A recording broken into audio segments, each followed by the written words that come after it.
Proto Indo European ये विषय नहीं है, लेकिन ये जुड़ा हुआ विषय होने की वजह से, क्योंकि मिथरास जो केवल ईरान में एक बहुत यजक माना जाता था, इनके वो जो तीन देवता हुआ करते थे, जिसे रश्नु, श्रोशा और मतलब पर्शियन, अगर रिलीजन हम ठीक से, अवेस्ता अगर हम ठीक से स्टडी करेंगे तो हमें वेद समझने में बहुत सहायता मिलेगी, ऐसा मेरा पक्का मानना है। हमें वेद की पूरी जानकारी तभी मिल पाएगी जब हम पर्शियन रिलीजन को अच्छे से स्टडी करेंगे, क्योंकि वो जो चीजें यहाँ भारत के अंदर वैदिक सिविलाइजेशन होते होते होते बुद्ध धर्म के बाद में वही चीजें, वो चीजें बुद्ध धर्म में वापस आई, वो एस्ट्रोनॉमी बुद्ध धर्म वापस आई, क्योंकि दुनिया तो वही है ना। तब वहां होते होते इतना यहाँ बदल गया है कि हमें वैदिक अंडरस्टैंडिंग आने में बहुत समय लगता है। वैदिक अंडरस्टैंडिंग के लिए प्योर मैथमेटिक्स जरूरी है, जो आज रिसेंट साइंसेस कर रहे होंगे। ऐसा सुनना भी और बोलना उतना अच्छा नहीं लगता, ऐसा लगता है कि हम जल्दी से कंक्लूजन पे जंप कर दिए। हम धीरे धीरे आएंगे उस कंक्लूजन पे, हमें जल्दी आने की आवश्यकता नहीं है। लेकिन फिर भी ये बात सच है कि अगर हमें वैदिक रिलीजन को ठीक से समझना होगा, उसकी सारी के सारी अंडरस्टैंडिंग को ठीक से समझना होगा, तो बहुत अच्छा होगा कि हम पर्शियन रिलीजन को पहले हाथ लगाएं। वो हमारे लिए ज्यादा करीब है, ज्यादा नजदीक का है। तो ये जो इसके तीन यजक हैं, जो जजेस ऑफ जोरास्टेरियन यजक बोलते हैं, यजक ऑफ जस्टिस, वो तीन है, रश्नु, मिथ्रा और श्रोषा। तो इसमें से हम मिथ्रा के बारे में केवल हमें रह गया ऑलमोस्ट, वसु, रुद्र, आदित्य कह सकते हैं, अगर चाहे तो ब्रह्मा विष्णु में कुल मिला के तीन यजक हैं, जो एक सिन्वेट ब्रिज से जो एक ब्रिज ऑफ जस्टिस है, वो जो हमारी वैतरणी, जिसमें हम दूसरे नीदर मतलब हम उस यात्रा को करते हैं जिसमें या तो देवयान मार्ग से जाती है या फिर वो पितृयान मार्ग से जाती है। और इसी सिन्वेट ब्रिज का, जिसके तीन यजक हैं, श्रोषा, मिथ्रा और रश्नु, उसका यजीदी पैरेलल है सिलात ब्रिज। उसका इस्लाम में पैरेलल है अर्ध सिरात। हमारे यहाँ है वैतरणा रिवर। और यजदी रिलीजन में लालिश मंदिर की तरफ जाने वाले ब्रिज का नाम भी इन्होंने सिलात श्राइन रखा हुआ है। अब यजदी रिलीजन कुछ बचा नहीं, यजदी रिलीजन को तो रिकंस्ट्रक्ट करना पड़ेगा। सिर्फ एक टेम्पल सा है, टेम्पल काफी कुछ हमारी मान्यताओं से, मान्यताएं नहीं है एक्चुअली, वो सत्य है। मान्यता है कहना भी उसको थोड़ा सा ना, एक शब्द जैसे इसमें आता है सिद्धांत, तो सिद्धांत का अर्थ अल बरूनी ने बहुत अच्छा किया था। अल बरूनी ने उसे कहा था कि विच इज मतलब जो प्रूड एंड प्रूड, आई मीन डबल, उसने सिद्ध का अंत किया था, कि जो अंत में सिद्ध हो जाता है दैट इज सिद्धांत।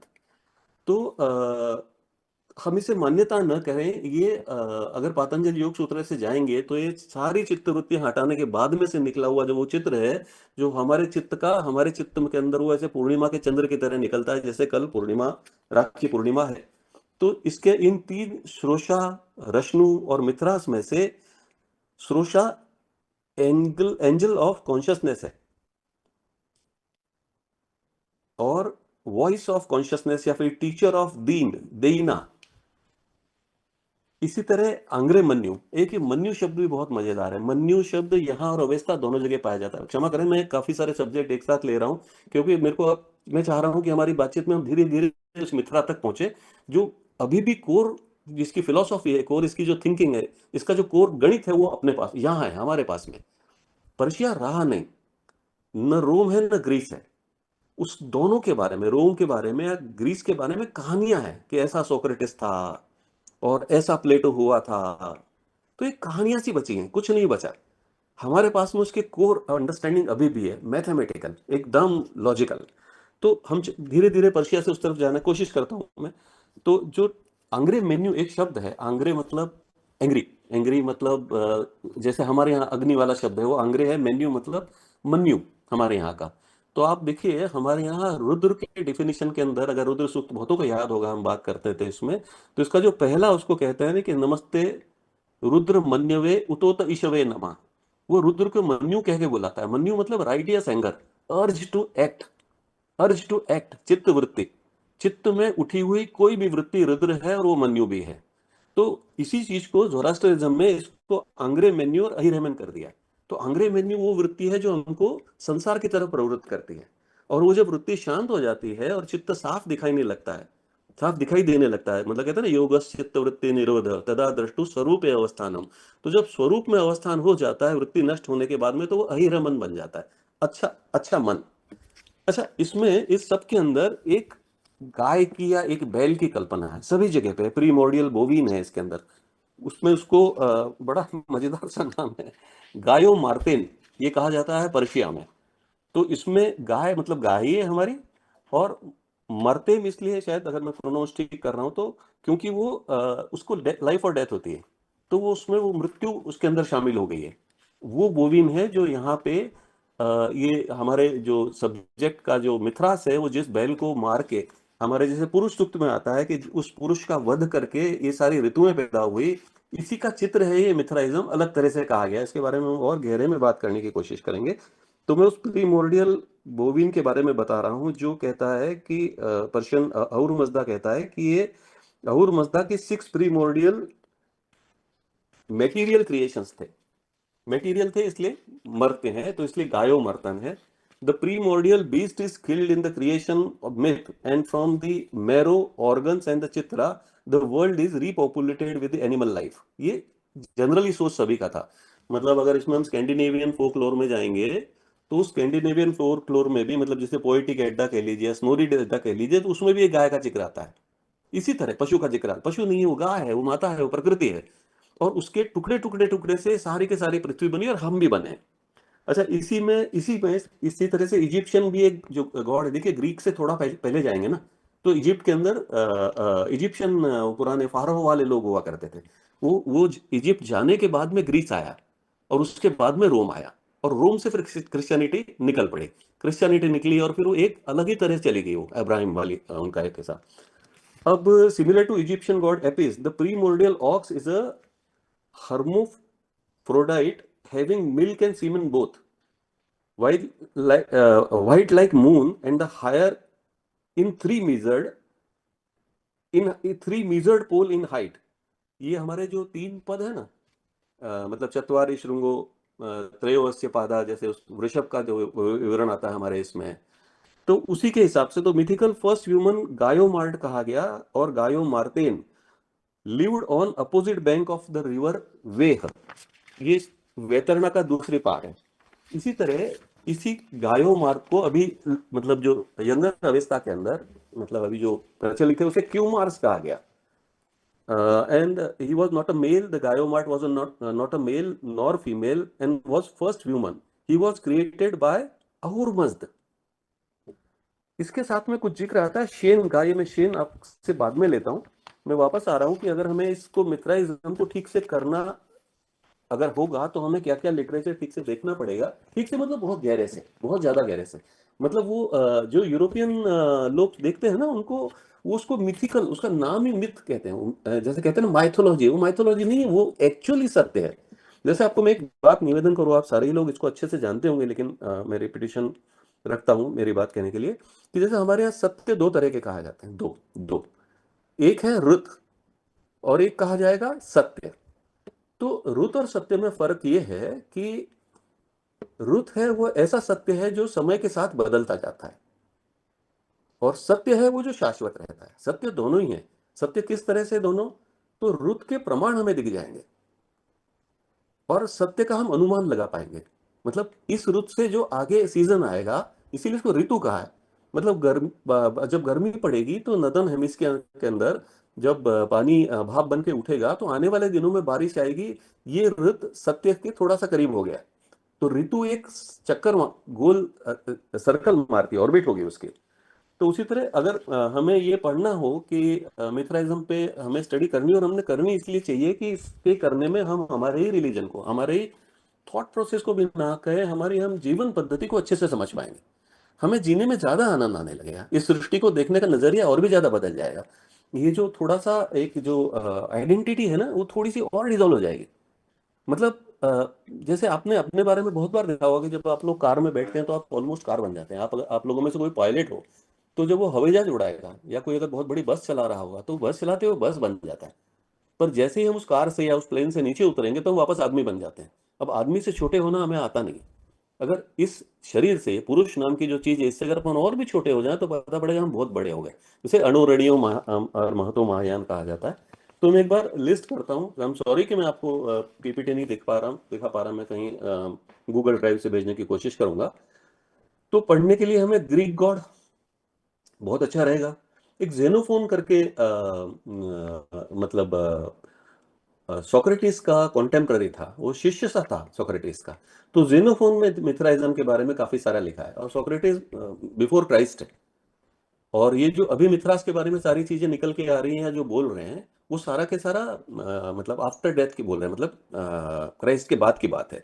उसी तरह एक हमें इसी को, मिथरास को जानने के लिए हमको एचमेडियन टेक्स्ट भी पढ़ने पड़ेंगे। अब ये बड़े मजेदार नाम है, मैं इसको बताने की कोशिश करता हूँ आपको। तो चूंकि ये ग्रीक था, अलेक्जेंडर या अलकसुंदर या अलक्षेंद्र, और वो वहां से पर्शिया पे आया, और वो पहली बार पर्शिया को जीत पाया। और वो बड़ी एक बड़ी जीत थी पर्शिया पे ग्रीको रोमन सिविलाइजेशन की। तो उसने अपने हिसाब से नाम रखे, तो सबके आगे ईयन लग गया और बहुत सा अपभ्रंश हो गया। जैसे कोई बेबीलोनिया हो गया, या तो उसी तरह ये एचमेडियन जो है ना, इसका मूल शब्द अवेस्ता में आता है हकमनीश। अभी हकमनीश क्या है, मैं बीच में थोड़ा लालच ले रहा हूँ कि आपको इसके बारे में भी कहूँ। पर्शिया हमारे ज़्यादा नज़दीक है, और पर्शिया में लिटरेचर अवस्था में मौजूद है, जिसकी हम कंपेरेटिव स्टडी हमने करनी चाहिए। मिथराइज्म समझने के लिए और भी आसान हो जाएगा। तो उसने इस एम्पायर को हकमनीश कहा। हकमनीश नाम था इसका। अब हक मतलब यहाँ का स पर्शिया जाते जाते ह हो जाता है। जैसे हमारे यहाँ सोम कहते हैं, वहाँ होम बोलते हैं उसको। सत्य को वहाँ हत्य बोलते हैं। तो उसी तरह सहमनीश ये शब्द है, जिसमें सह मतलब मित्रतापूर्ण, और मनीष मतलब मन वाला। तो मित्रतापूर्ण मन वाला जो करीब करीब मिथरास है।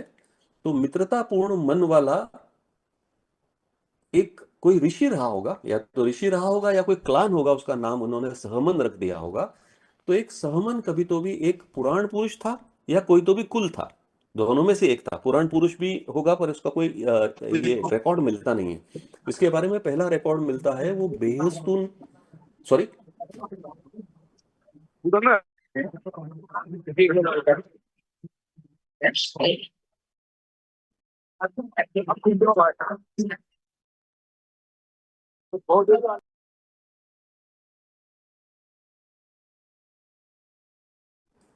मुझे आवाज नहीं आ पा रही।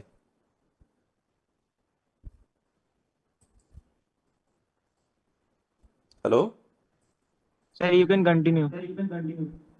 मेरी पीछे वाली बातें ठीक से सुन पाए? आवाज नहीं आई? अगर ना जी आई सर हो तो आपकी मैं आवाज़ वापस आ रिपीट। नहीं नहीं, आपकी आवाज़ आ पहले रही है आ सर, आप कंटिन्यू कर सकते पहले हैं। भी आ रही थी। पहले भी आ रही जी। थी, ठीक है। तो मैं वापस आता हूँ। मैंने वीडियो ऑफ किया, शायद ठीक रहे कि सबसे पहला अगर रेफरेंस मिलता है हमें सहमनीष का, हैकमनीष का। हम्म जिस हैकमनीष के उसके अंदर मिथरास का जिक्र आता है, मिथरास का उल्लेख आता है, वो है बेहस्तून शिलालेख, बेहस्तून इंस्क्रिप्शन। बेहस्तून इंस्क्रिप्शन कहाँ है? तो बेहस्तून इंस्क्रिप्शन बगदाद के पास में है। बेहस्तून इसका नाम क्यों था? पर्शियन नाम बेहस्तून हो गया, उसका नाम था बगस्तान या भग स्थान। ये भग वही है जो भगवान या भगवती का भग होता है। तो उस भग का स्थान था कभी इस बगदाद का नाम, भगवान के द्वारा दिया हुआ बगदाद, भगदत्त भगदत्त, है ना। तो वहां एक पुराना सा बेहस्तून इंस्क्रिप्शन है, कोई 200-400-500 BC का होगा। उसमें डेरियोस, उसका सही नाम मैं नहीं जानता, उस डेरियोस का इंस्क्रिप्शन है, जिसमें वो सहमनीष को उल्लेख करता है कि ये हमारा, मैं इस क्लान से आता हूँ, मैं सहमनीष क्लान से आता हूँ। वो सहमनीष एक रियल फिगर था या मिथिकल पता नहीं, पर सहमन मतलब मित्रता वाला मन। और उसका होते होते हेकमेनिश हुआ। अब ये हेकमेनिश की अगर पीछे हम हिस्ट्री में जाएंगे इसी डेरियस के क्लान की, तो ये कहीं ना कहीं ग्रीक जीनोलॉजी को भी छू देती है, टच करती है। तो मिथरा कोई बाद में ग्रीक लोगों ने या फिर अलेक्जेंडर की आर्मी ने ग्रीक लोगों में से बोरी की, अलेक्जेंडर की आर्मी ने पर्शियन लोगों से बोरो किया, ऐसा नहीं है। मिथरास पहले से वहां था। मिथरास जो 12 ओलंपियंस थे उसमें से एक था, उसका नाम कुछ और रहा होगा। पर ये सहमन नाम से मिथरा कहीं ना कहीं आपस में रिजोनेट होता है। तो हमें न केवल जेनोफोन अच्छे से पढ़े हैं, हम सोक्रेटिस को अच्छे से पढ़े हैं, हम इसके शिष्यों के बारे में अच्छे से जाने कि वो क्या कह रहे हैं सोक्रेटिस के बारे में, क्योंकि उसने तो खुद कुछ ज्यादा लिखा नहीं अपने बारे में। अजीब सा करेक्टर हुआ करता था। और वो इस तरह से भी मतलब पढ़ने लायक है हमारे, क्योंकि वहाँ एक तरह का रिपब्लिक उन्होंने बनाने की कोशिश की थी, रिपब्लिक बनाया था उन्होंने। और उसी तरह हमारे यहाँ भी उसी समय करीब करीब लिच्छवी गणराज्य हुआ करते थे, बुद्ध के समय की बात है। तो हमें एक जैसा लगेगा। तो न केवल हमने पर्शियन टेक्स्ट पढ़ने चाहिए, अवेस्ता पढ़ना चाहिए, ग्रीक हिस्ट्री पढ़नी चाहिए, रोमन हिस्ट्री पढ़नी चाहिए, अर्ली क्रिश्चियनिटी पढ़नी चाहिए, क्योंकि क्रिश्चियनिटी मिथराइज्म से आधार पर निकली। मतलब मिथरास का जो जन्म है या मिथरास की जो कहानियां हैं वो क्राइस्ट की कहानियों से बहुत मिलती हैं। इसलिए हमने अर्ली क्रिश्चियनिटी देखेंगे या अर्ली क्रिश्चियनिटी का स्ट्रगल देखेंगे तो हमें मिथराइज्म के बारे में काफी सारा टेक्स्ट उसमें मिलता है। फिर इजिप्शियन हम निश्चित रूप से पढ़ें, क्योंकि इजिप्शियन फाराओ के मितानी राजाओं के साथ में लेटर्स हैं, उस अमरनाथ लेटर्स के अंदर काफी सारे लेटर्स मिलते हैं जिसमें संस्कृत के बहुत सारे शब्द होते हैं। मेरे ख्याल से आपके यहाँ सभी अभी बातचीत करने वाले बहुत से लोग जानते होंगे इस बारे में। तो वो संस्कृत के शब्दों से हम देख के इसको वापस रिकंस्ट्रक्ट करने की कोशिश करेंगे इजिप्शियन हिस्ट्री से रिलेट करते हुए, तो अच्छा रहेगा। इजिप्शियन हिस्ट्री के बाद में हम एनातोलिया भी देखें, हम मितानी देखें, हम हेथितेस भी देखें, हम हेलेनिका भी अच्छे से देखें। अब इतना सारा देखने के बाद में मैं अभी 1 घंटे वाली इसके अंदर मैं चाहूंगा कि एक बार मैं आपको इस आंग्रे मेन्यू से और मेन्यू से ऊपर लेके एक बार मैं मिथराइस्टिक बुल के पास में ले जाऊं। मैंने आपको अब तक, चलिए मैं इस बुल को डिफाइन कर देता हूं। तो ये जो मिथराइस्टिक मिस्ट्री है इसके अंदर का बुल का जो डिपिक्शन है, वो बुल का डिपिक्शन के अंदर वो जो मिथरास का जो हेड हेड है ना, वो मेरी दृष्टि से वो ओरिगा कॉन्स्टेलेशन है। अब मैं चाहता हूं कि अगर आप मुझे कोई काउंटर करे तो मुझे अच्छा लगेगा, या फिर कोई डिबेट करे इस बारे में, क्योंकि ये विषय डिबेट का है। मैं जो बोल रहा हूँ वो सही है ऐसा कुछ नहीं, पर मेरा ऐसा मानना है, मैं जो पढ़ पाया हूं उसके हिसाब से मिथरास का जो हेड है वो ओरिगा कॉन्स्टेलेशन है। ऐसे कुछ लोग और भी मानते हैं। वेस्टर्न्स ने इसके ऊपर बहुत काम किया, मिथराइज्म पे करना हमने था, किया उन्होंने। और ये जो इसका चाकू है ना, जो उस गायो मार्तन या मारे जाने वाले बुल के अंदर घुस रहा है, वो ओरायन के 3 तारे हैं जो लाइन से हमें दिखते हैं, ऐसा मैं मानता हूँ। अगर आपके सामने उस मिथरास का कोई चित्र होगा तो बहुत अच्छा। वापस मैं क्षमा चाहता हूँ कि मैं आपको ये नहीं दिखा पाया। काफी अच्छे तरह के लोग यहाँ आए लगते हैं। उसी तरह आपको सभी ध्यान होगा कि उससे निकलते हुए खून को पीने वाले 2 आपको नीचे और कॉन्स्टेलेशन दिखेंगे, जिसमें एक कैनिस मेजर है और दूसरा स्नेक है। या फिर मैं उस स्नेक की जगह उसे इरिडानियस भी मानना चाहता हूँ। उन दोनों के अलग अलग कारण हैं, क्योंकि इरिडानस जो है वो हमारे इसमें वैतरणी के रूप में दिखाई गई है, तो वो भी हो सकता है, या फिर हाइड्रा भी हो सकता है। इसी तरह इस बुल के टेस्टिस के अंदर जो बिच्छू लगा हुआ है वो स्कॉर्पियो है। बिल्कुल सीधी सी बात है, वो स्कॉर्पियो की पोजीशन है और वो स्कॉर्पियो है। और मिथरास का जो पहला पैर, मतलब लेफ्ट पैर जो बुल की पीठ के ऊपर है, वो ओपिशस है, ऐसा मेरा मानना है। मिथरास का दूसरे पैर से जिसने उस बुल के, उस वृषभ के पैर को दबा रखा है, वो साउथ पोल के पास के कॉन्स्टेलेशन है। और ये जो पूरा मिथरास है, ये पूरा मिथरास पूरे आकाश में 3 डायमेंशनली फैला हुआ है। ये चित्र तो हमें 2 डायमेंशनल दिख रहा है, इसीलिए इसकी मूर्तियां ज्यादा बनी, इसीलिए इसके मिथराइम थे कि पीछे से भी जा सकें इसके, है ना। तो ये जो मिथरास है ये इस वृषभ के ऊपर जो टेढ़ा सा खड़ा है, ये मेरा ऐसा मानना है कि ये संभवतया मिल्की वे गैलेक्सी के कॉन्स्टेलेशन है सारे, जिसमें ओरिगा भी आता है जो इसका हेड है, मुख है। अब ये पीछे अभी ये पीछे पूरा भी घूम के देखता है या सामने भी देखता है मिथरास। तो जब वो पीछे घूम के देखता है तो वो सिग्नस नाम के कॉन्स्टेलेशन को देखता है। उस सिग्नस को, उस सिग्नस का नाम हमारे यहाँ पे शेन है, या फिर इसको इंग्लिश में श्वान भी कहते हैं, स्वान स्वान, है ना।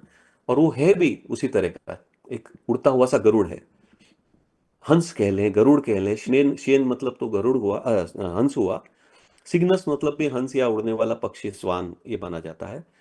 और आपको आश्चर्य लगेगा कि जो हमारे यहाँ पे वो जो श्लोक है कि द्वा सुपर्णा सायुजा सखाया, ये सुपर्ण है। इसका अगर सही नाम कहेंगे तो ये सिग्नस जो है ये सुपर्ण है। और ये मिथरासी से घूम के सुपर्ण की तरफ देख रहा है, और मिथरास के सामने की तरफ, मतलब ये तो जो पीछे घूम के देख रहा है, इसके सामने की तरफ एक तरफ चंद्रमा है और दूसरी तरफ सूर्य है। ये पूरे साल में एक बार मूल रूप में आता है और 3 बार आधे आधे रूप में मिथरास आता है। इस कहानी का मैं चाहूंगा कि साहब इसमें से कोई आप लोग जिनके पास में समय हो और उनके पास में एनर्जी भी हो, और इंसाइट भगवान दे देगा, विषय इतना अच्छा था तो इंसाइट निश्चित रूप से भगवान देगा। इसे अगर करेंगे हम तो हमारे पास में जो कैलेंडर हमें उपलब्ध है, या जो हमारे पास में सूर्य सिद्धांत जैसी पुस्तकें उपलब्ध हैं, अभी भी टेक्स्ट है हमारे पास में, उसके ज्ञान को प्रकाश मिल पाएगा। देखिए कोई भी जो प्रकाश है, वो जो लाइट है ना, वो इल्यूमिनेटी करती है, क्योंकि लाइट तो हम देख नहीं पाते ना, हम लाइट में वस्तुओं को देखते हैं। तो लाइट में क्या होता है, हमें वस्तुओं का ज्ञान होता है। तो लाइट मतलब क्या हुई, ज्ञान। अब सूर्य सिद्धांत में जो छुपा हुआ ज्ञान है, वो यूं तो नहीं समझ में आएगा, वेदों के सूक्त समझ में नहीं आते तो कैसे समझ में आएगा। तो उसे समझने में हमें मदद करेगा अगर हमने तीनों चारों पांचों चीजें, मतलब पर्शियन हम कर सकते हैं। अभी जैसे मैंने आपको निवेदन किया कि इस जब पीछे घूम के देख रहा है तो स्वान है, जिसे स्वान को दिख रहा है, सिग्नस। ये सिग्नस ही है जो यजिदी टेम्पल्स के अंदर पिकॉक स्टैंडर्ड बन के खड़ा हुआ है। यही है वो पिकॉक स्टैंडर्ड, और यही है वो द्वा सुपर्णा सायुजा सखाया, और यही है वो जो हंस, जिसे हम कहते हैं ना परम हंस हो जाते हैं हमारे यहाँ लोग, परम हंस, वो हंस है ये। या जिसे हम सो हम का जो उल्टा कहते हैं, हम सो हम बोलते बोलते हम सो हो जाता है, वो यही है। अब इस सिग्नस ये हमें आकाश में कब कब दिखता था। हम नदन साइड में रहे, सदर्न साइड में बहुत कम हमारे में से लोग थे। सारी कहानियां हमारी नदन साइड की है, नॉर्थ पोल से लेके इक्वेटर तक। तो उन कहानियों में हमें ढूंढना आसान होगा अगर कैलेंडर को और इसको ठीक से देखेंगे, पंचांग को, ग्रेगोरियन कैलेंडर्स को और हमारे पुराने कैलेंडर्स को भी, जो मेरे हिसाब से, चूंकि उस पुराने हमारे वाले कैलेंडर से हम टाइम टेबल ठीक से नहीं बना पाएंगे, क्योंकि हमारी पूर्णिमा और अमावस्या तो फिक्स रहती है, पर बाकी डेट्स और महीने चेंज होता, एक एक दो दो दिन आगे पीछे अधिक मास के कारण हो जाते हैं। तो कैलेंडर हमारा टाइम टेबल के लिए तो ये ग्रेगोरियन वाला नया वाला ही कैलेंडर ठीक है, पर वो ज्यादा साइंटिफिक हमारा कैलेंडर है, ज्यादा साइंटिफिक पूर्णिमा अमावस्या से हमारा कैलेंडर है, उसका बड़ा आसान है बताना। वो इसलिए ज्यादा है क्योंकि उसके हिसाब से, मोटी से मोटी बात कि उसके हिसाब से समुद्र के अंदर लहरें आती हैं। जैसे मुंबई में भी पिछले दिनों अमावस्या के समय फ्लड हो गया। क्यों फ्लड हो गया, क्योंकि वो अमावस्या के समय तो वहाँ हाई टाइड आएगी, और उसी समय अगर बहुत ज़्यादा बारिश गिरी तो हाई टाइड वैसे ही 3-4 मीटर ऊपर आ रही है, उसके ऊपर बारिश बहुत ज़्यादा गिर गई तो मुंबई के अंदर फ्लड आ गया। तो चूंकि हमारे जीवन से जो कोस्टल एरिया में रहते हैं वो इस चंद्रमा की कलाओं को अच्छे से जानते हैं, सूर्य चंद्र के खेल को। या अगर आप मुझे अनुमति दें जल्दी बोलने की, तो सूर्य चंद्र के रास को, इस रास के अंदर जो सूर्य है वो कृष्ण है और जो चंद्रमा है वो राधा है। ये हमारे क्लासिकल बात कहने का तरीका है। आपको जान के बहुत सारे लोग यहाँ संस्कृत जानने वाले बैठे होंगे, निश्चित रूप से साथ में अगर जुड़े होंगे तो वो जानते हैं कि रुद्र का मतलब 11 होता है। अब इसे हम रुद्र उस चित्त वृत्ति को भी ले सकते हैं, जो मन्यु से मैंने अभी आप थोड़ी देर पहले निवेदन किया, या इसे मैं 11 भी कह सकता हूँ। 11 का आंकड़ा मतलब रुद्र, 12 का आंकड़ा मतलब आदित्य, 8 का आंकड़ा मतलब वसु। ये हमारा कहने का, हमारा जीने का तरीका है। तो आगे चलते हैं इसमें। अब मेरी नेक्स्ट स्लाइड थी, हालांकि एक मैंने पॉटर व्हील बनाया था उस नेक्स्ट स्लाइड के अंदर, जिसमें 2 हाथ हैं जो पॉटर व्हील के अंदर उस पॉट को शेप दे रहे हैं। अब चूंकि यहाँ पॉटर व्हील मैं आपको दिखा नहीं पा रहा, लेकिन मैं निवेदन करता हूं कि हमें जो दिख रहा है उसके अंदर ये मिथरास हमें नहीं दिख रहा है। ये मिथरास वो है जो पॉटर व्हील का पॉटर है, वो पॉटर हमें नहीं दिख रहा। मेरे इस स्लाइड के अंदर भी आप देखते तो केवल 2 हाथ थे और एक पॉट था। तो सॉरी स्लाइड आप जी, शेयर कर दीजिए ना जयंत जी। मैंने ट्राई किया पर मुझे लगता है आपका आप समय मुझे खराब व्हाट्सएप होगा, कर तो देते मैं तो मैं शेयर कर देता। मेरा ये एप्पल है तो व्हाट्सएप उसमें मैंने लिया नहीं सिक्योरिटी की दृष्टि से, तो थोड़ा समस्या हुई। ओके कंटिन्यू, कोई बात नहीं। मैं कंटिन्यू करता हूँ, इसी में हो जाएगा, है ना। तो ऐसा ओके। सोचिए कि हमें मिथरास मतलब वो जो ब्रह्म है, मिथरास को 2 मिनट के लिए हम ब्रह्म कह देते हैं, है ना।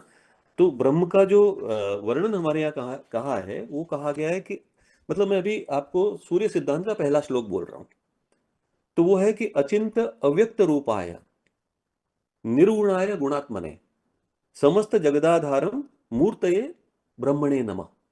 तो जब मैं मिथरास को देखने की कोशिश कर रहा हूँ आकाश में, खुले आकाश में, उस आकाश में मैं लेटा हुआ, और मैं उसकी आपको मेरे हिसाब से मैं तारीख बताने की कोशिश करूं जो अभी आने वाली ही है कुछ दिनों बाद। और आप अगर अपने छत पे जाएंगे तो आपको मिथरास, अगर वहाँ लाइट, आप ऐसी जगह जाएंगे जहां आपको दिख सके, तो इस लेटीट्यूड लॉन्गिट्यूड पे हमें मिथरास दिख जाएगा। वो है कृष्ण जन्माष्टमी। तो कृष्ण जन्माष्टमी क्या है? तो कृष्ण जन्माष्टमी एक तरह का मिथ्रागन है। कैसे है? क्योंकि कृष्ण जन्माष्टमी के दिन डार्क आकाश में हमको रात को 12 बजे मिथरास उगता हुआ नजर आएगा। कृष्ण जन्माष्टमी के दिन, ये देवशनी एकादशी के दिन भी दिखता है, और ये कृष्ण जन्माष्टमी के दिन दिखता है, क्योंकि रात को 12 बजे हमें शेन पक्षी, मतलब सिग्नस, आकाश में नजर आ जाता है। उसका हेड नजर आता है, ओरिगा, और उसके आकाश में वेस्ट साइड डूबता हुआ, क्योंकि थोड़ी देर पहले, मतलब 12 बजे के, तो मतलब 6 बजे डूबा हुआ सूर्य उसके नीचे होता है, बराबर हमारे पृथ्वी के नीचे।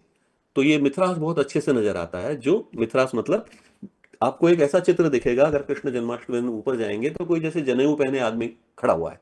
अब आप देखिए कि जब आप उसको आकाश में जाके अगर देखें, और आपको अगर दिखे आकाश में तारों से भरा हुआ आकाश, बहुत सुंदर दृश्य होता है। बहुत से हम लोग अभी देख नहीं पाते इतना सुंदर, जो पहले हमारे पूर्वज देखा करते थे, उसी से उन्होंने बनाया। इस सूर्य सिद्धांत की कहानी में बहुत सुंदर कथा आती है, आपने पढ़ी होगी, मैं फिर से कहता हूं। इसकी शुरुआत ही ये है कि ये जो मयासुर है, सूर्य सिद्धांत वाला, वो सूर्य के पास में जाता है, और सूर्य के पास में जाके उससे पूछता है कि भगवान, मेरे को आप उत्तम ज्ञान दो।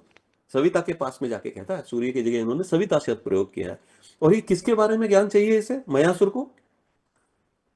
मयासुर को ज्ञान चाहिए अचिंत्य अव्यक्त रूप के बारे में, निर्गुण गुणात्मने के बारे में, जो गुणात्मन तो है पर निर्गुण है, और उस समस्त जगत के आधार के बारे में, और जो मूर्ति रूप तो है पर अचिंत्य भी है, अव्यक्त भी है, निर्गुण भी है, मूर्त भी है, ऐसे ब्रह्म को वो जानना चाहता है।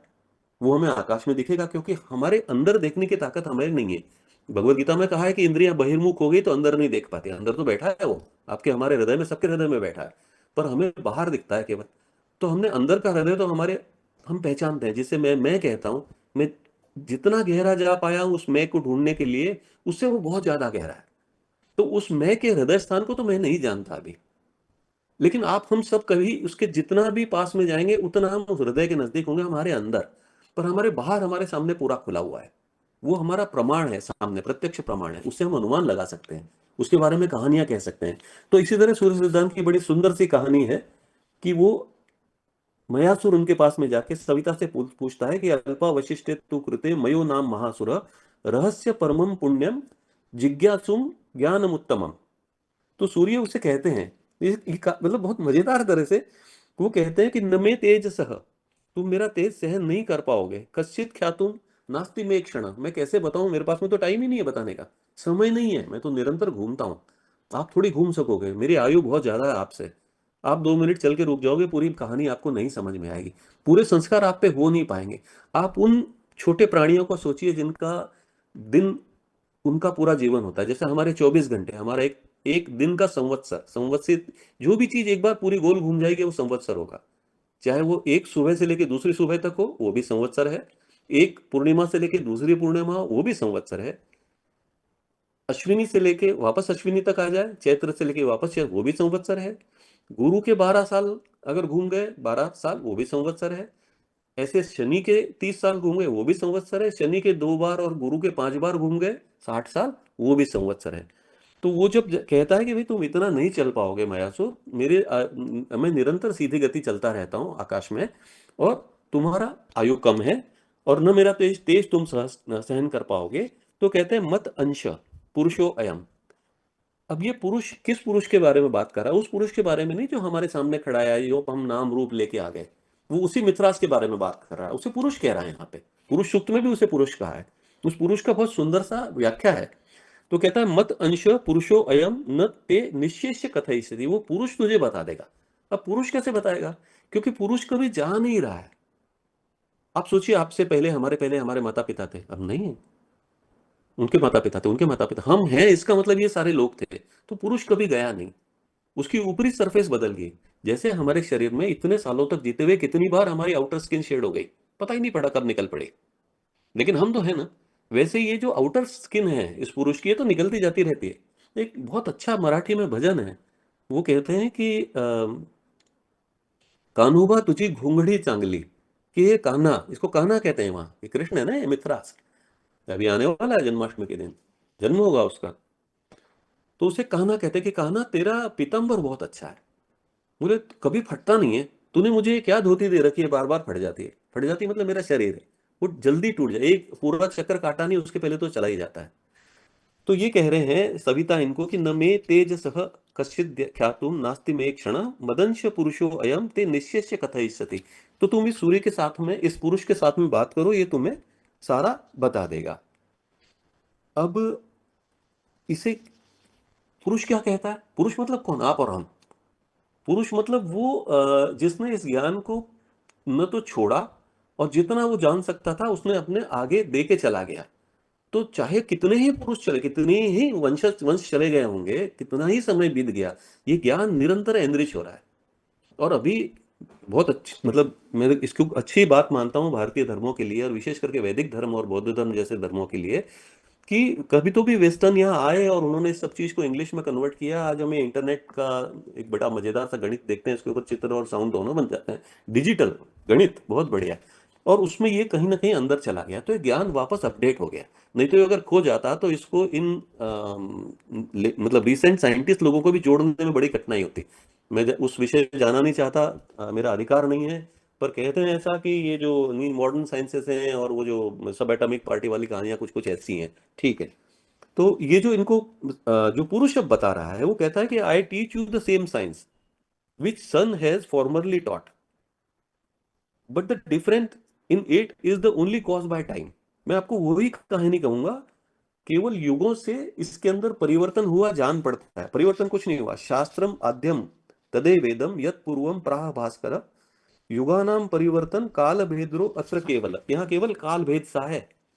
एक चीज मैं इसमें कहना चाहूंगा, मतलब हम इसमें मिथ्राइज्म के बारे में आगे बढ़े, उसमें मैं आपको एक कहना चाहूंगा कि जैसे हमारे यहाँ दो सत्य मैंने आपको निवेदन किए। एक सत्य था जो रुत था, रुत है जो मेरे सामने खड़ा है, रुत तो बीत जाएगा, वो आज का सत्य है, कल बदल जाएगा। पर सत्य आज का सत्य कल भी सत्य रहेगा, है ना, वो शाश्वत है। उसी तरह समय भी दो है, समय की गणना है हमारे यहाँ दो है, मतलब हमारे यहाँ नहीं है, वो दो ही है, वो एक है ही नहीं। तो एक तो है मूर्त, ये अभी इसने पुरुष ने कहते कहते ये कहा था, क्योंकि शुरुआत में ही कह रहे हैं ना कि मुझे मूर्त ज्ञान बताओ, मूर्त ये ब्रह्मणे नमः। क्योंकि हमारे सामने जो है वो मूर्त है, पर जो देख रहा है वो अमूर्त है। हमारे अंदर भीतर बैठा हुआ, हमारे हृदयाकाश में बैठा हुआ वो नारायण, वो शिव, वो बिल्कुल अमूर्त है। और उसमें से निरंतर मूर्त ऐसे मूर्त रूप बनते रहते हैं, जैसे घड़ा बनता रहता है कुमार के चाक के ऊपर।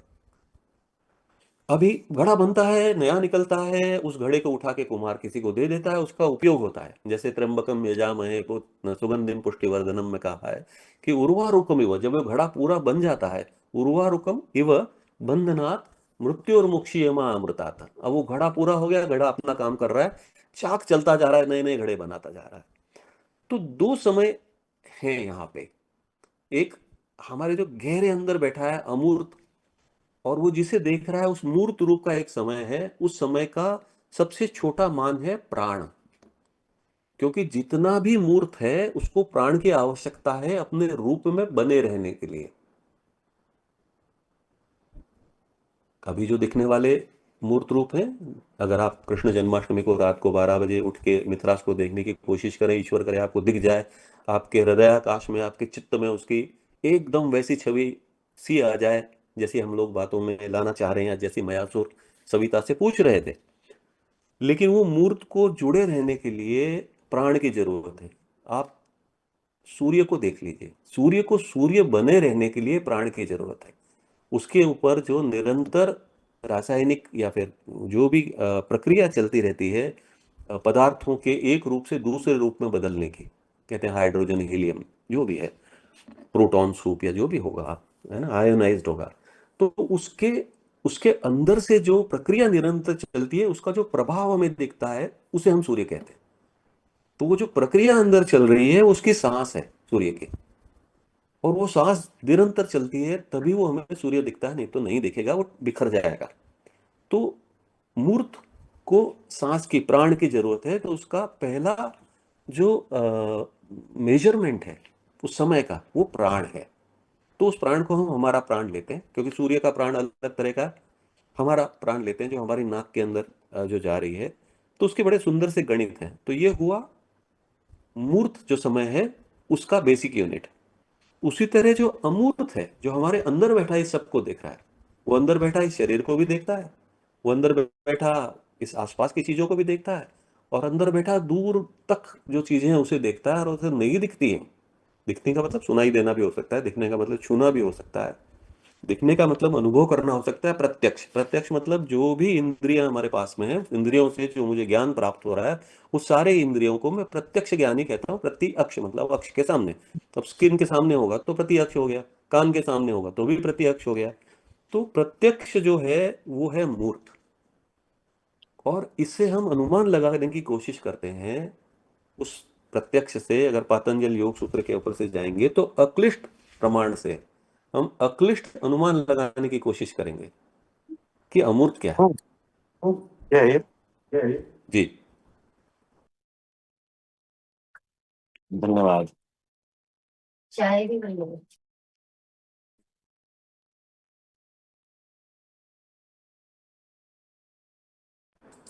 हेलो। आप कंटिन्यू कीजिए भाई साहब, मैं उसको म्यूट करता रहूंगा यदि किसी काम में हो। अच्छा, कोई बात नहीं। तो ठीक है, ये प्राणों का गणित है।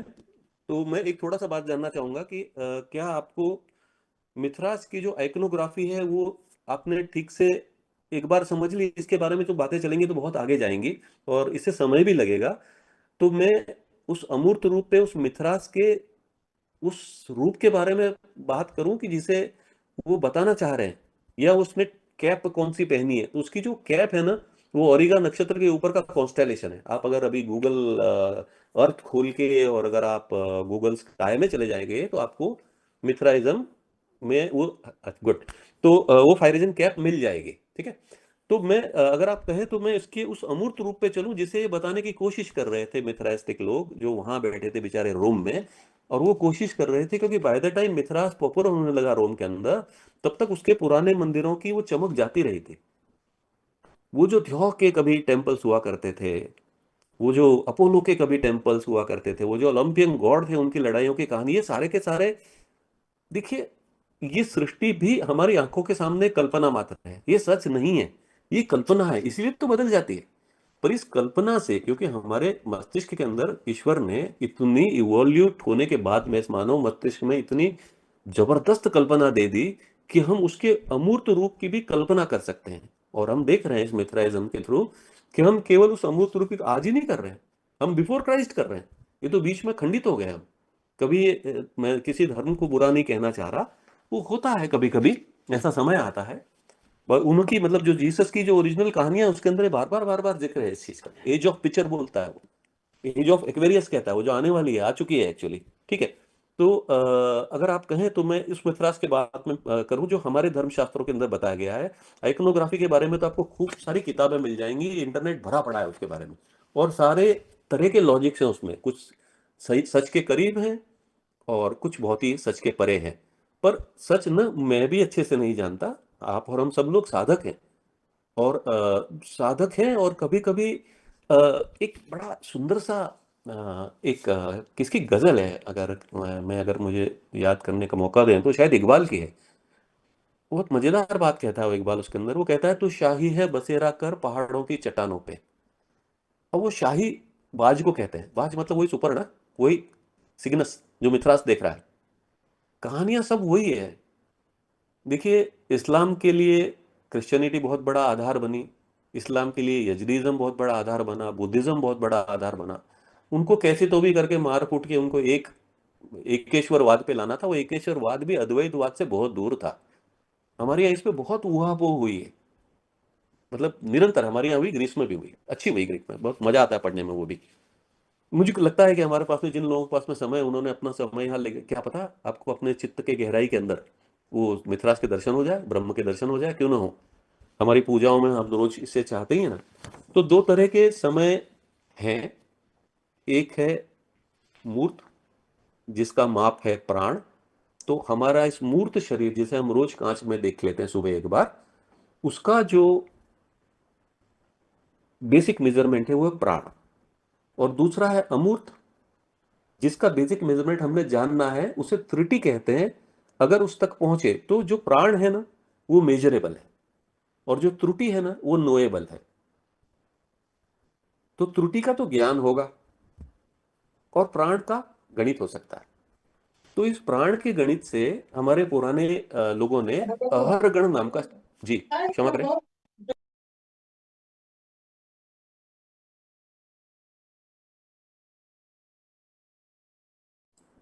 ओके। तो पुराने लोगों ने हमारे इस प्राण के गणित से अहरगण की कल्पना निकाली थी। अब अहरगण क्या होता है, मैं प्राणी के बारे में थोड़ी देर बात करता हूँ। अहरगण क्या है, तो अहरगण मतलब अह और गणना। तो अह मतलब अहोरात्र, दिन, एक रात एक दिन। वो केवल एक रात एक दिन नहीं है, वो शुक्ल पक्ष और कृष्ण पक्ष भी है, वो दक्षिणायन और उत्तरायण भी है, वो मंगल के 2 साल भी हैं। तो वो जो जोड़ा है अहोरात्र का,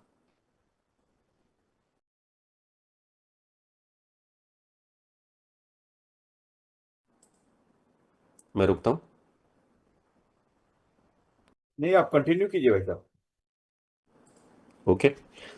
तो वो जो प्राण है, उस प्राण को जो दिन और रात बन के हमारे सामने आता है, या फिर स्त्री और पुरुष बन के भी हमारे सामने आता है, वो हमारे अंदर जाने वाला और बाहर आने वाला प्राण और अपान भी है।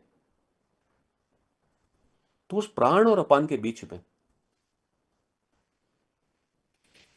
5 प्राण मेरे शरीर में और घूमने लग जाते हैं, 3 और प्राण, आप सब जानते हैं उन प्राणों के बारे में। कुल मिला के 10 प्राण चलने लग जाते हैं अंदर, 5 स्थूल और 5 सूक्ष्म। वो शरीर के अंदर की गणित है, हम उसमें भी नहीं जाएंगे। हम अभी बाहर वाले प्राण के बारे में बात करेंगे, जो हमारे अभी जो क्लॉक है, टाइम है, उसमें मिलता है।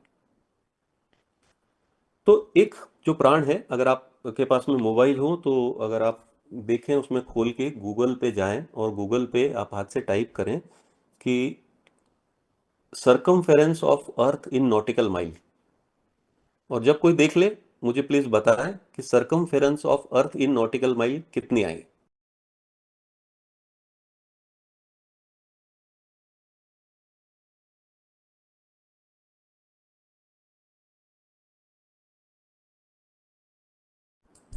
Okay, circumference of earth in nautical mile है 21,600, 21,600।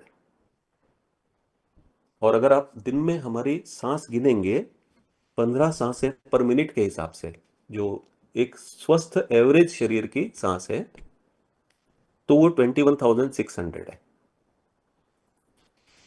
नॉटिकल माइल स्पेस में मेजरमेंट है और प्राण टाइम में मेजरमेंट है, मूर्त टाइम में। अगर आप इसी तरह हमारा पृथ्वी का, हमने डिग्री में बांट रखा है इसको 360 डिग्री में, क्योंकि सूर्य रोज 1 डिग्री चलता है।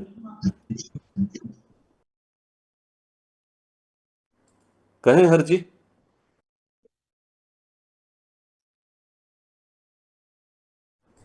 नहीं, आप इसको देखिए नॉटिकल माइल में, अर्थ की सरकमफेरेंस नॉटिकल माइल देखिए, सिर्फ माइल नहीं, नॉटिकल माइल,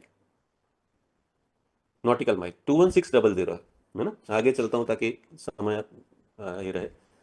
तो 21600 नॉटिकल माइल में अर्थ की सरकमफेरेंस है। स्वस्थ शरीर में जिसमें चित्त भी शांत हो, रोज हम जितनी सांसें लेते हैं वो भी 21600 है, क्योंकि गणित एक ही था। ऐसा नहीं कि हमने डिस्टेंस मापा फिर सांस मापी ना, हमने सांस से डिस्टेंस मापा है। हमने सूर्य के, हाँ ये सारा सिंक में है एक दूसरे के।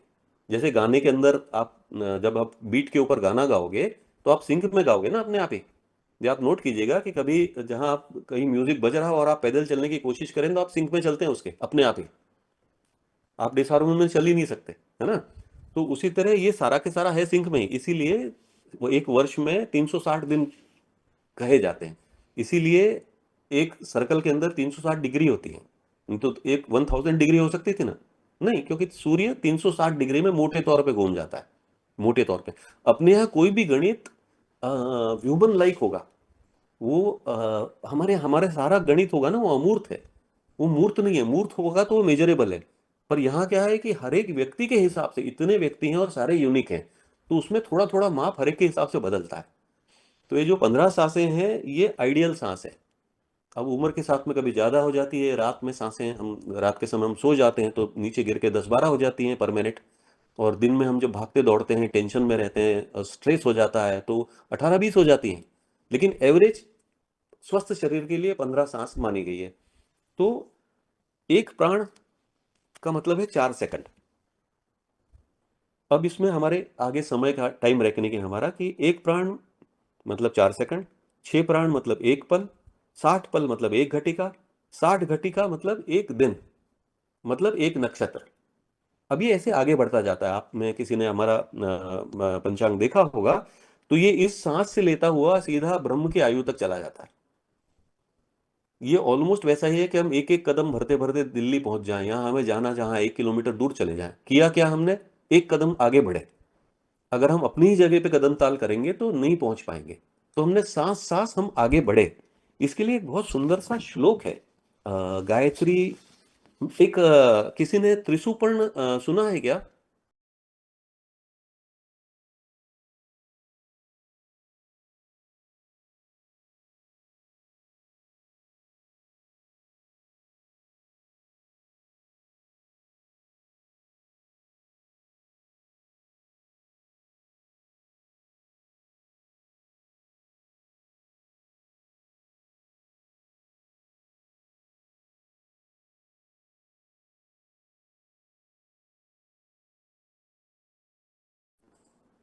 हेलो। हाँ, सॉरी। त्रिशुपर्ण किसी ने किसी का ध्यान गया है? कोई सुन पाया त्रिशुपर्ण को? ओके। तो त्रिशुपर्ण एक वैदिक सूक्त है, और ब्राह्मण लोग इसको गाया करते हैं।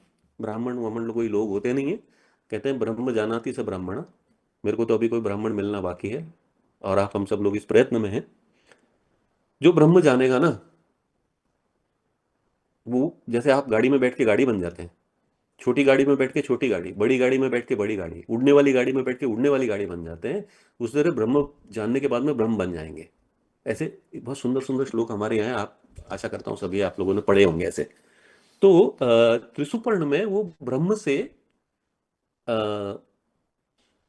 कहता है कि तुम मेरे करीब आओ। जैसे हम मिथरास को कहना चाह रहे हैं, ए मिथराई हम बना के और तरह तरह की आइकनोग्राफी से और उसमें पूजा करके, जो भी करके हम मिथरास को कहना चाह रहे हैं कि मैं तेरे जैसा बन जाऊं। मैं कहना चाह रहा हूँ कि हरे कृष्ण, मैं तेरे जैसा आकाश मुझे दे दे, है ना। कहते हैं ब्रह्मांड व्याप्त देहे, रुद्र की शुरुआत में होता है, मेरी देह इतनी बड़ी हो जाए कि ब्रह्मांड जितनी उसमें व्याप्त हो जाए, मेरी देह ही ब्रह्मांड पूरा हो जाए, फिर मैं जाऊंगा ही नहीं कभी। जैसे इसमें कहते हैं मृत्यु और मुक्ष्य माँ अमृतात। मुझे मृत्यु को मुख से, बार बार मृत्यु के मुख से छुटा दे, अमृत तो मुझे चाहिए, मैं तो अमृत हूँ, अमृत से पुत्र हैं हम लोग। तो उस त्रिशुपर्ण में वो कहता है ब्रह्म एतुमाम मधु एतुमाम, मुझे ब्रह्म मेरे पास आओ, मधु मेरे पास आओ, ब्रह्म में वो मधु एतुमाम। वो ब्रह्म जो मुझे मधुरूप लगता है।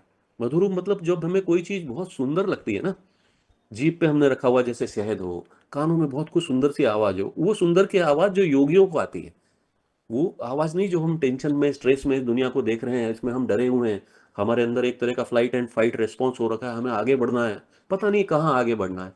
उम्र में ही आगे बढ़ रहे हैं। और उम्र में अगर अपन, जब शरीर 25 साल का होने के बाद में, जब हमारा शरीर अब बढ़ना बंद कर जाए, तो बढ़ने का स्थान केवल ज्ञान है। अब और तो शरीर बढ़ने वाला नहीं है, तो डिक्लाइन की तरफ जाएगा। जैसे माँ के पेट में हम पूरे होते होते 1.5-2 पाउंड के होने के बाद में और बढ़ नहीं सकते थे, उसमें आकाश था नहीं इतना, तो वो तो अबॉर्ड हो जाते हम। तो जैसे ही हमारे 8-9 महीने पूरे हुए, आपके मेरे, हम सारे ही ऐसे माँ के पेट से आए, तो जो पूरे हुए थे हम उस तरह बाहर आ गए। उर्वारुकम वंदनात्, मृत्यु से मुख से अबॉर्ड हो जाते ना, बाहर आए तो हमें थोड़ा सा अमृत और मिल गया। अब हम क्या कर रहे हैं, अब हम जब फुली ग्रोन हो गए, हमारे शरीर पूरा बढ़ गया है, और हमारे दिमाग में बहुत सारी खाली जगह है, अभी भी कान सुन पा रहे हैं, आंख देख पा रही है ना, नाक सूंघ पा रही है, तब हम इस चीज के, तो 5 ही चीजें हैं ना, ये तो पांचों इंद्रियों से क्या ज्ञान मिलेगा? हाँ, पांचों इंद्रियों से हम प्रमाण प्राप्त करके उससे अनुमान से, अक्लिष्ट अनुमान से हम उस निद्रा को प्राप्त हो सकते हैं जो योग निद्रा हो। देखिए, पतंजलि के हिसाब से आप और हम, मतलब कम से कम मैं, आप सब लोग हो सकता है कि योग निद्रा में ही जी रहे हों, पर ज्यादा करके मैं जब आसपास देखता हूं तो पता नहीं कौन सी दुनिया में जी रहे हैं लोग, पता नहीं क्या क्या इन मन मन में है, ये क्या क्या मान बैठे हैं अपने आप को, और नींद में चले जा रहे हैं। तो पतंजलि योग सूत्र में चित्त की वृत्ति जिसे निद्रा कहा गया है, वो ये निद्रा है आंखों के सामने। वो सोने, बिस्तर पे सोने वाली निद्रा के बारे में पतंजलि नहीं बात कर रहे, वो इस निद्रा के बारे में बात कर रहे हैं। और इसमें जब जग जाते हैं, इस निद्रा में, मतलब इस निद्रा मतलब जो हम कल सुबह वापस दिन में देखेंगे, अपने अपने काम पे जाएंगे, पता नहीं क्या करेंगे, हमारे बेटे ने ये बोल दिया, बहू ने वो बोल दिया, बॉस ने डांट दिया, इतनी तनख्वाह क्यों है, बिजनेस में लॉस हो गया। इस निद्रा से अगर हम उठ गए कभी, इस निद्रा से हम चाहे जब उठ सकते हैं, क्योंकि ये निद्रा इतनी भी कंटिन्यूअस नहीं है। हमें केवल दो चीजें रोकती है इससे उठने में, केवल दो, राग और द्वेष। अगर बॉइल डाउन करूं तो दो, नहीं तो बहुत सारी वृत्तियां हैं, पर अगर बॉइल डाउन करूं तो राग और द्वेष, सुख और दुख। तो क्या सुख और दुख शरीर के हैं, दुख हमें कष्ट देता है, और राग और द्वेष मन के हैं, मान लेते हैं 2 मिनट। आत्मा में तो न राग होना चाहिए, न द्वेष होना चाहिए, न सुख होना चाहिए, न दुख होना चाहिए, पर ऐसा होता नहीं ना। हम शरीर से क्लिंग्ड है, बंधे हुए हैं, तो हमें राग द्वेष भी होता है, सुख दुख भी होता है, और उसके कारण हमारे अंदर एक फ्लाइट और फाइट रेस्पॉन्स कहते हैं जन्म लेता है, ऐसा कहते हैं लोग, साइकेट्रिस्ट लोग। तो वो जब जन्म लेता है तो हम जाने और ज्यादा गहरी निद्रा में चले जाते हैं। इसे कहा है इसमें कि दुस्वप्न हना दुरुश्व। इसी के आगे जिसके मैं श्लोक ये कह रहा हूं, त्रिसुपर्ण का पहला सुपर्ण है कि ब्रह्म एतु माम मधु एतु माम ब्रह्ममेव मधु एतु माम। ये मिथरास के लिए बोल रहा हूं मैं, जो अभी उगेगा औरेगा वन के सामने, जिसके पीछे सिग्नस होगा, जिसके आगे चंद्र होगा। ठीक है, तो जब जन्माष्टमी होगी तो वृश्चिक और वृषभ इसकी कहानियां बनेंगी। वृषभ आया ना इसमें, आप हमेशा देखिएगा, चाहे राधाष्टमी हो चाहे कृष्ण जन्माष्टमी हो, सिंह राशि, वृश्चिक राशि और वृषभ राशि, ये सारी आमने सामने की राशियां हैं, है ना, 90 डिग्री एंगल पे ये आकाश रहता है। उसमें वृषभ भी होगा, मिथरास के अंदर वो जो दिखा है वृषभ, उसमें मिथरास में, तो उसमें स्कॉर्पियो कॉन्स्टेलेशन भी होगा, तो उसमें सुपर्ण भी दिखेगा हमें, तो उसमें ओरिगा भी होगा, तो उसमें लगता हो चाकू भी होगा। वापस आते हैं त्रिसुपर्ण पे, जिसमें वो कहते हैं कि ब्रह्म ए तुमाम मधु ए तुमाम ब्रह्म में व मधु ए तुमाम। मुझे इतनी 5 इंद्रियों से वो टेस्ट दो जो इतना ज्यादा मधु जैसा अच्छा हो जितना योगियों को आता है। और वो कहते हैं आगे इसी सूक्त में कि यास्ते सोम प्रभाव प्रजावत्सो भी सो अहम दुष्स्वप्न हना दुर्श्व। मेरे इस दुष्स्वप्न को हटाओ मेरे सामने से। और हे सोम, कहते हैं यास्ते सोम प्राणास्त्वाम जुहोमि। मेरे प्राण, कौन से प्राण? जो मूर्त रूप, मेरे मूर्त रूप, इस शरीर में जो हम बैठे हैं उसका जो मूर्त रूप है, उसका बेसिक मेजरमेंट है, उस प्राण को मैं आपके अंदर होम कर रहा हूं। प्राणास्ताम जुहोमि।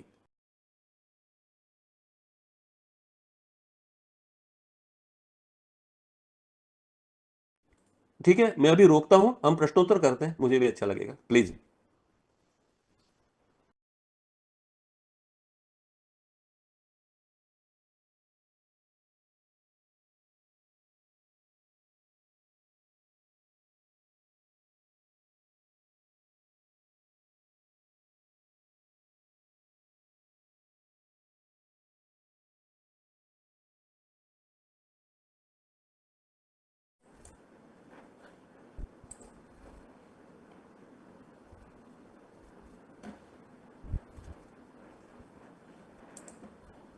हेलो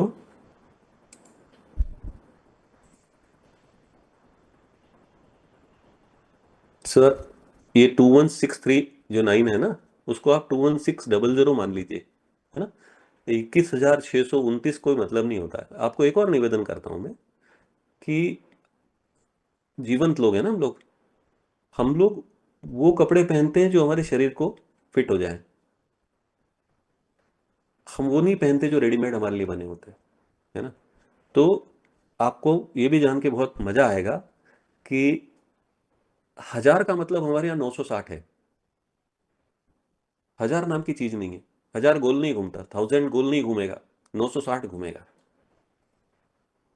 तो ऐसा है, तो इस पे कंफ्यूज ना हो। 21639, तो 39 कुछ नहीं होता।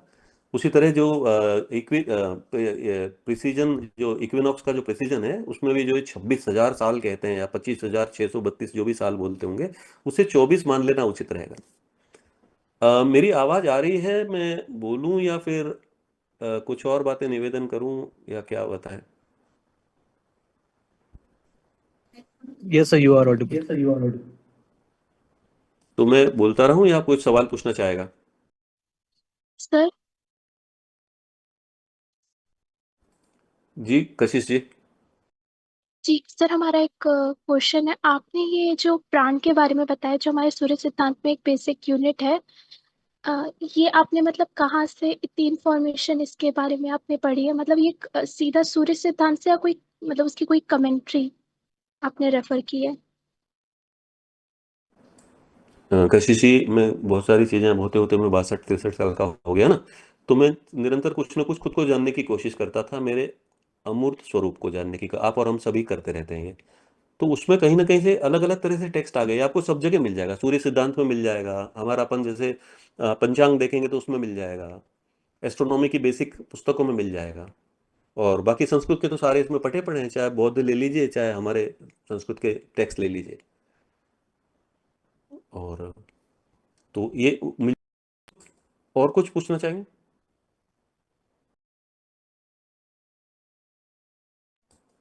वापस निवेदन करता हूं कि जो मिथरास को इन्वोक कर रहा है, ब्रह्म को इन्वोक कर रहा है, जो गायत्री को इन्वोक कर रहा है, वो कह रहा है कि मैं अपने प्राण तुम्हारे में होम कर रहा हूं। ये जो मेरी सांसें जो खर्च हो रही हैं, वो खर्च मैं इसलिए कर रहा हूं कि तुमको जानूं।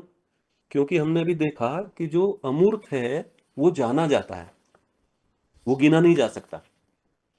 तो मैं उस गिनी सकने जाने वाली सांसों से जानने वाली चीज को, नोएबल को जानना चाह रहा हूं। उसकी बेसिक यूनिट त्रुटि है, उसके बारे में हम फिर कभी बात करेंगे जब हम इसको एक बार और अच्छे से समझ लेंगे। मुझे भी बोलने में तब और भी ज्यादा आनंद आएगा जब मैं पूरी ज्ञान से, पूरी अंडरस्टैंडिंग के साथ में बोलूंगा, है ना। तो ये मैं आपको निवेदन कर रहा था। ऋषुपट,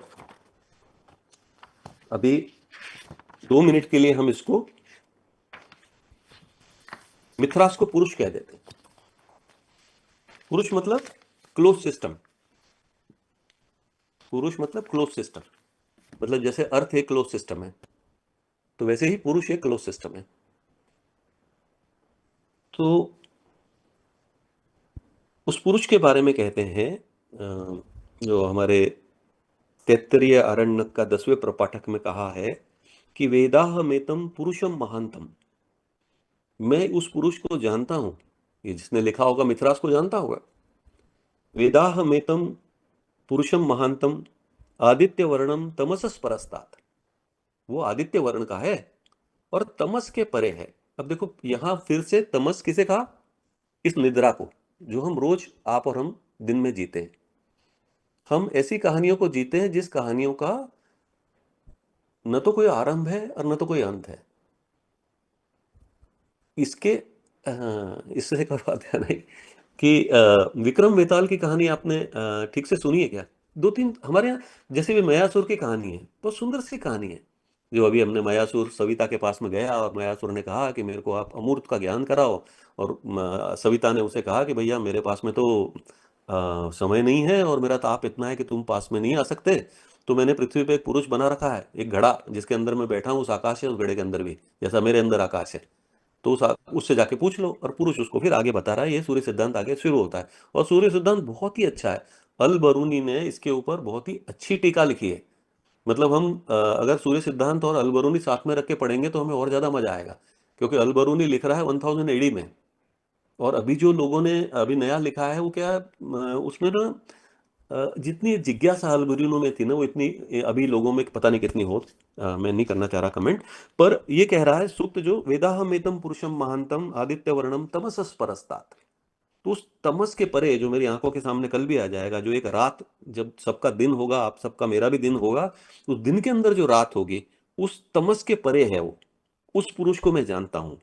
फिर वो कहता है तमेव विद्वान ऋत इह भवंती न अन्य पंथा विद्यते अयनाय।